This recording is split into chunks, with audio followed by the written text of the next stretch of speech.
In time, Adam and Eve had children. Their firstborn was Cain, a farmer who grew grains and fruits. Their second son was Abel, a keeper of sheep who tended his flock with care.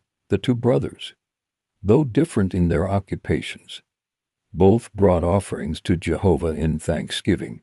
Cain offered the fruit of his fields, but Jehovah did not accept his offering. Abel, on the other hand, gave the best of his flock, a lamb without blemish. Jehovah was pleased with Abel's gift but rejected Cain's. The sting of rejection burned within Cain's heart. Envy and jealousy took root. His anger grew, clouding his thoughts. Jehovah, seeing Cain's dark heart, warned him, "Why are you angry? If you do well, will you not be accepted? But if you do not do well, sin lies at the door, and its desire is for you, but you should rule over it." But Cain, unwilling to change, invited Abel into the field. There, in the silence of the earth, the first murder was committed. Cain struck his brother, and Abel fell to the ground, lifeless. Jehovah called to Cain, "Where is Abel, your brother?" Cain, full of guilt and defiance, replied, "I do not know.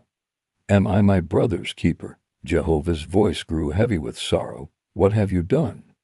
"The voice of your brother's blood cries out to me from the ground. You are cursed from the earth, which has opened its mouth to receive your brother's blood from your hand." Cain's punishment was great. The ground would no longer yield its fruit for him.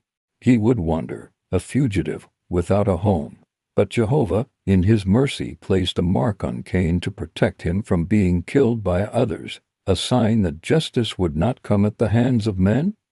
Though Cain's heart was filled with remorse, Jehovah did not abandon him, yet the consequences of sin continued to spread through the generations. The world that was once perfect now bore the scars of disobedience. Pain, death, and sorrow would mark every generation to come. But Jehovah's promise remained. He would one day restore paradise, bringing an end to sin and suffering.